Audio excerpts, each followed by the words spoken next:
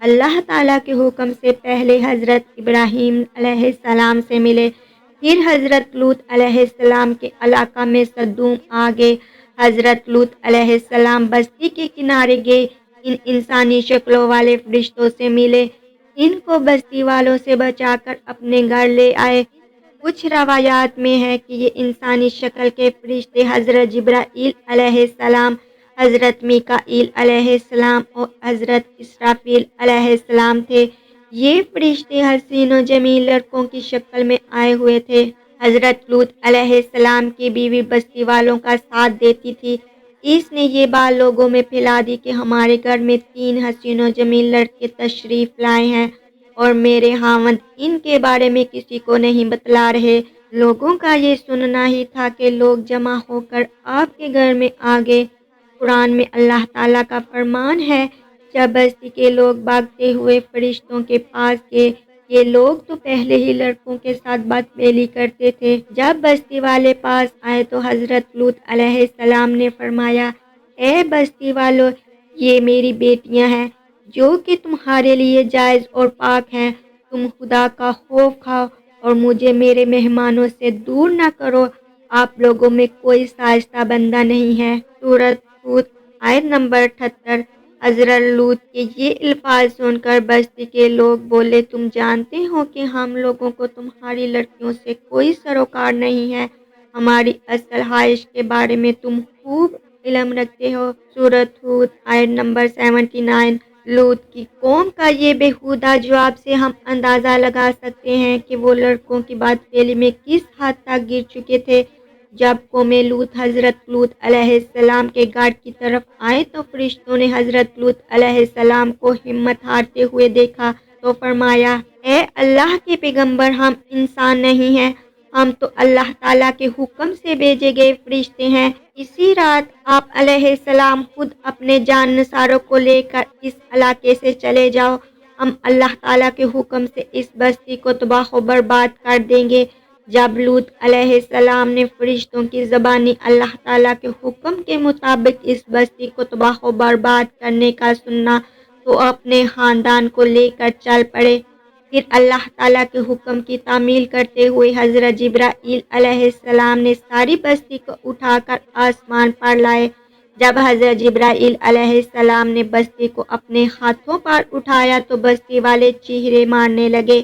پھر حضرت جبرائیل علیہ السلام نے اس بستی کو زمین پر مار کر ریزہ ریزہ کر دیا۔ اس کے بعد ان لوگوں پر پتھروں کی انتہا کر دی۔ روایت میں ہے کہ ہر پتھر پر ایک آدمی کا نام لکھا ہوا تھا۔ وہ پتھر اسی شخص کو آ کر لگتا جس شخص کا نام اس پر لکھا ہوتا تھا، چاہے وہ شخص جہاں بھی موجود ہوتا تھا۔ اندازہ کیجئے دوستو کہ اللہ پاک نے صدوم کی سرسبز بستی کو بدبودار اور کالی جھیل میں بدل کر رکھ دیا تھا، جس کے پانی سے کبھی بھی کسی کو کوئی فائدہ نہیں ہو سکتا۔ اب یہ بستی بحیرہ مردار کے نام سے جانی جاتی ہے۔ اس بستی کے ارد گرد کے علاقے بنجر اور ریتلے پڑے ہوئے ہیں۔ قرآن پاک میں اللہ تعالیٰ نے اس بستی کا ذکر اس طرح کیا ہے کہ ہم نے اس بستی کو رہتی دنیا تک عبرت کا نشان بنا دیا اور ان کے لیے جو سمجھدار رکھتے ہیں۔ سورۃ العنکبوت آیت نمبر 35۔ حدیث پاک میں حضرت عبداللہ بن عباس رضی اللہ تعالیٰ عنہ سے روایت ہے کہ رسول اللہ صلی اللہ علیہ وسلم نے 3 بار ارشاد فرمایا، اس بندے پر اللہ کی لعنت ہو جو قوم لوط والا عمل کرے۔ رندی ہم جنسی یا لواطت کی سزا کے متعلق علماء کا اختلاف ہے۔ عبد الرحمن الجزیری نے الفقہ علی المذہب میں فقہ احناف کے موقع کے خلاف ان الفاظ میں کیا ہے کہ ہم جنس پرستی کی سزا تعزیراً مقرر ہوتی ہے۔ تعزیرات میں حاکم وقت، قانون ساز یا عدالت کو اختیار ہوتا ہے کہ مجرم کو ایسی سزا دے کہ جس سے دوسروں کو عبرت ہو اور کوئی اس جرم کے ارتکاب کی جرات نہ کرے۔ کیس کی نوعیت کے اعتبار سے قاضی مجرم کو عمر قید، قید جرمانہ، ملک بدری یا سزائے موت بھی دے سکتا ہے۔ خیر ایسے کبیرہ گناہ جس کے لیے اللہ نے پوری بستی کو پلٹ کر رکھ دیا، سوچئے کہ جہاں یہ گناہ آج کل ہو رہا ہوگا تو کیا ان گھروں میں اللہ کا عذاب نازل نہیں ہوگا۔ اللہ کریم ہمیں اس گناہ کبیرہ سے اپنی پناہ میں رکھے اور تمام شیطانی وسوسوں سے ہماری حفاظت فرمائے۔ کمنٹ سیکشن میں آمین لکھنا مت بھولیے گا۔